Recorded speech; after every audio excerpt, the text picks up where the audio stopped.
इस समय हम बैठे हैं नेपाल कम्युनिस्ट पार्टी एकीकृत समाजवादी पार्टी के राष्ट्रीय उपाध्यक्ष के साथ। सर, 2 दिन पहले आपके ऑफिस में तोड़फोड़ की गई, आग भी लगाया गया। क्या कहेंगे सर? इसमें कहना क्या है? आग लगाया, तोड़फोड़ किया। हम प्रोग्राम में थे, एक विशाल जन प्रदर्शन था भ्रिकुटी मंडप में। और राजशाही वाले, ज्ञानेंद्र समर्थक वाले इधर थे कोटेश्वर में। जब वो हमसे भिड़ने नहीं पाए तो यहाँ आए, आग लगाकर चल दिया।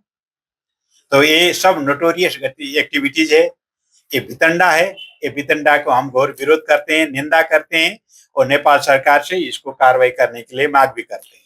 सर, एक बड़ा जन सैलाब उमड़ा, क्या फिर से राजा को गद्दी पे बैठाने के लिए महंगाई मुद्दा है इन लोगों का, बेरोजगारी मुद्दा है, क्या मुद्दा है? नेपाल में महंगाई भी है, बेरोजगारी भी है, गवर्नेंस में लैप्सेज भी है, ये सब सही बात है। तो फिर इसका मतलब ये नहीं है कि ये सब राजशाही के पक्ष में चले जाएंगे। नेपाल में तो राजशाही है ही नहीं। नेपाल में तो कुछ पहले राजा था, उसको हमने तो आउट कर दिया। वो गणतंत्र हो गया देश। तो गणतंत्र नेपाल में राजा तो नहीं होगा। वो राजशाही आउट हो गया तो फिर वो राजशाही का कुछ फॉलोअर्स है, फॉलोअर राजशाही लाने के लिए कुछ बात कर रहे हैं। ये कभी पॉसिबल भी नहीं है, हो भी नहीं सकता है। नेपाल के कोने कोने से काठमांडू में एक जन सैलाब आ रहा है, विरोध करेगा, धरना प्रदर्शन करेगा। कितना मुस्तैद है आप लोग? आपकी सरकार कितनी नहीं, इसको सैलाब क्या क्यों कहते हैं? ये कोई सैलाब भी नहीं है। 5-10 हजार लोग कहीं आएंगे, हल्ला करेंगे, तोड़फोड़ करेंगे, आगजनी करेंगे, उसका सैलाब बोलते हैं क्या? तो आप क्या चाह रहे हैं कि कम से कम लाखों के तादाद में आके तोड़फोड़ करें? ये तो संभावना भी नहीं है, ये तो संभव ही नहीं है। देखिए, 2 दिन पहले हमने एक डेमोन्स्ट्रेशन किया था समाजवादी मोर्चा के नाम पर। तो लाख से ज्यादा लोग वहां आ गए थे, 7 दिन 10 दिन के तैयारी में आ गए थे, एक आह्वान में आ गए थे। तो इसको काउंटर करने के लिए राजशाही वाले इकट्ठे हो गए थे, उसमें 5-7 हजार लोग जमा हुए थे। इसका मतलब क्या है? तो उसमें पब्लिक सपोर्ट भी नहीं है। तो फिर देखिए, तो उन्हें क्या किया? तोड़फोड़ किया, आगजनी किया, लूटपाट किया, तो पार्टी कार्यालय को आग लगा दी। इससे तो उनको फिर उनका सपोर्ट तो इतना हैरान हो गए कि सारा लोग जो थे इंटेलेक्चुअल, कुछ ने सिग्नेचर करके उनको सपोर्ट किया था, उसने भी अपना सिग्नेचर विथड्रॉ करने लगा। आम पब्लिक का कहना है इस बार राजा को लाना है और फिर से नेपाल को हिंदू राष्ट्र घोषित करना है। इस पर क्या कहेगा? एक कभी पॉसिबल नहीं है। ये हिंदू राष्ट्र का मसला जो था, वो मसला तो संविधान निर्माण करते वक्त भी इसका आवाज था। तो फिर पार्लियामेंट ने 99% लगभग मेंबर ऑफ पार्लियामेंट ने क्या किया कि नहीं, अभी हिंदू राष्ट्र बनाना नहीं है, ये सेक्युलर स्टेट बनना चाहिए। इसीलिए उन्हें ये डिसाइड किया, संविधान में लिख दिया। फिर लिखना पड़ेगा संविधान में, तो फिर संविधान को चेंज करना पड़ेगा। इस सड़क से 2-4 बितंडा वाले सड़क में आकर संविधान में हिंदू राष्ट्र नहीं लिख पाएंगे। सर, सबसे बड़ी बात, आम जनता को आप लोग सुरक्षा कैसे दे पाएंगे? कुछ मौतें भी हुई, उसमें एक पत्रकार की भी मौत हुई। उस पर क्या आप लोगों ने अभी तक किया? नहीं, ये पत्रकार सुरेश रजक भी मेरा भी अच्छा दोस्त था। मैं उनको भावपूर्ण श्रद्धांजलि भी अर्पण करता हूँ। जिस तरह से वो लोग उनका हताहत हो गया, इसमें हमारा दुख है। जो घायल हो गए, उनके प्रति हमारा गंभीर सहानुभूति है, स्वास्थ्य लाभ की कामना भी करते हैं। तो फिर नेपाल में जिस तरह का समस्या है, सभी पॉलिटिकल पार्टी ये बात कर रहे हैं कि व्यापक सुधार का आवश्यकता है। वो एक भारतीय को भी गोली लगी है, इस प्रदर्शन में एक भारतीय को भी गोली लगी है, लेकिन उसे काठमांडू से दूर उसका ट्रीटमेंट किया जा रहा है। इस पर आप क्या कहेंगे?